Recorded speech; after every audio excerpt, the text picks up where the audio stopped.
And in the feature bout of the night, we have an absolute banger between two long and lanky strikers. Most of the time, both fighters in this matchup have major height and reach advantages, but they're going to mirror each other in this fight. Both Jalin Turner and Ignacio Bahamondes are 6'3" with 75.5-inch reaches for 155 pounds, and they both utilize their reach very well, so it's going to be interesting to see how it shakes out. Jalin Turner, much more experienced fighter in terms of being on pay-per-view and big-time spots like this, and Turner has taken his lumps too, but he's fought multiple top 10 opponents.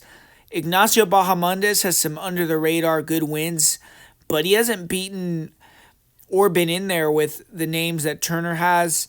Turner has been losing recently. He had a great 5-run winning streak to break into the rankings, but had back-to-back split decision setbacks against top 10 fighters.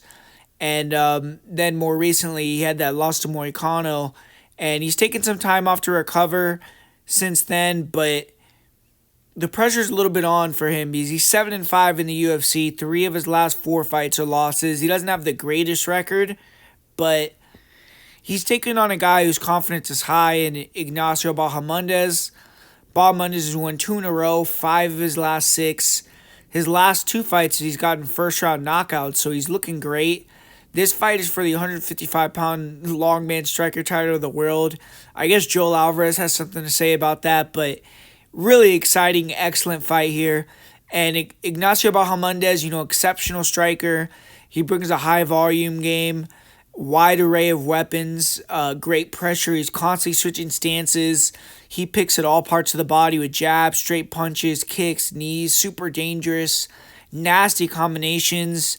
He sneaks his knees and head kicks up there out of nowhere. We saw that in his fight with Yagos. His defense is his offense, though. He is there to be hit. His footwork, his length, his stance switching make it difficult, but he doesn't have a good head movement. His guard was higher in his last fight, and his boxing looked a lot better. He landed some sick pull counters on Manuel Torres. Actually ended up finishing with the pull counter with the hands, but in other fights he's left some openings, and he can't let Turner, come in with a big 1-1-2 and crack him on the chin because he's someone that we've seen get hurt in the past. But man, if he can sharpen up his boxing, he could be one of the best strikers in the UFC. And Jalin Turner, pressure fighter, more of a flat-footed Muay Thai style guy. He doesn't have very much lateral movement. He doesn't really bounce around like Bahamondes. He's more planted. He's coming right at you. But he will switch stance also, though. And he's a power puncher. He throws nice straight punches down the middle. He'll load up on big power hooks on the inside. He'll go to the body. Big teeps, big knees. I kind of favor Bahamondes at distance. I think that he's a little bit more fluid kicker with more weapons, but Turner with those front teeps to the body, they're very powerful. And then if he can get on the inside, work those elbows, I think he's going to be effective there. And then he just needs to use his feints with the lead hand to open those big straights and try to touch Ignacio on the chin. I don't really see either guy looking to wrestle here. I mean, they're both dangerous front chokes and they hurt you, so maybe if either of them rocks each other, they could jump on a choke. But I think it's going to be a stand-up fight. And on the feet, both these fighters have had fights where they didn't take damage the greatest, but that doesn't mean they aren't durable because recently they have shown durability. For Jalin Turner, he hasn't been finished with strikes on the feet or really hurt badly in a long time. A lot of his knockout losses were at 155.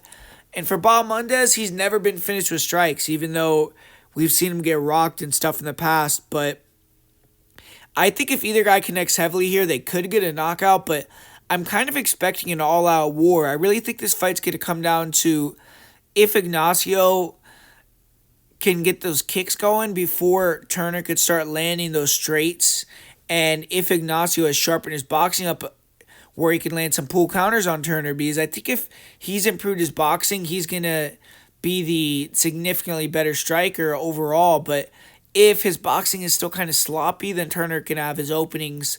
One thing I do really like here for Ignacio as well is the cardio advantage for him. So I'm leaning towards Bahamondes, man. I just feel like it's his time. I'm going to say he wins via second round knockout or kind of a club and sub type of finish. And I'm going to go with Bahamondes.